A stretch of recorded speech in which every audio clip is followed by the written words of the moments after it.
All right, welcome back to DJX Chronicles. This one is a poem called The Apple Tree by Hattie Howard.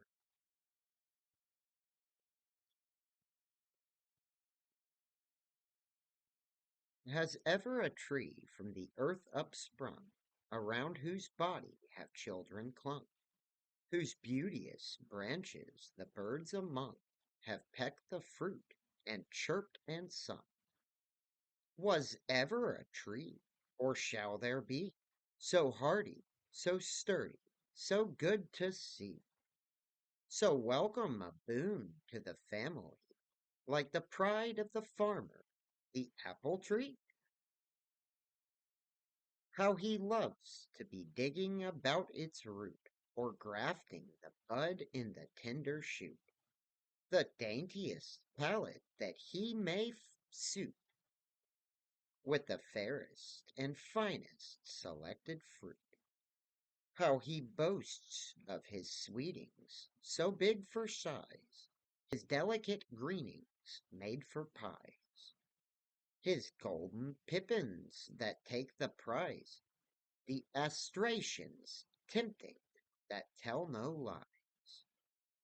How he learns of the squirrel a thing or two that the wise little rodents always knew, and never forget or fail to do, of laying up store for the winter through.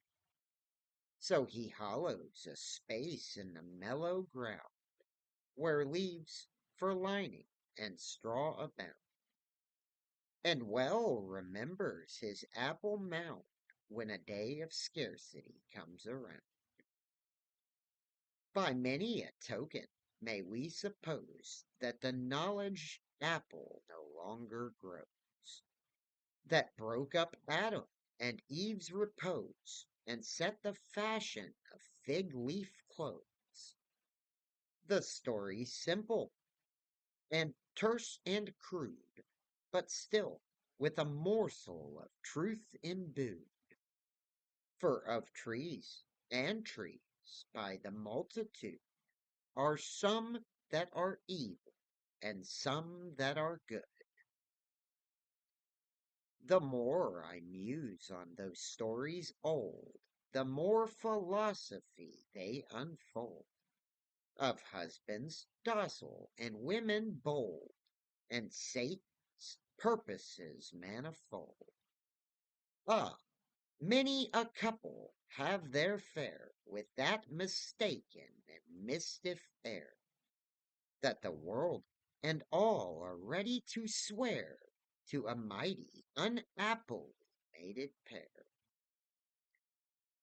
The apple's an old-fashioned tree, I know, all gnarled and bored by the cursulio, and loves to stand in a zigzag row, and doesn't make half so much of a show as the lovely almond that blooms like a ball and spreads out wide like a pink parasol, set on its stem by the garden wall. But I love the apple tree after all.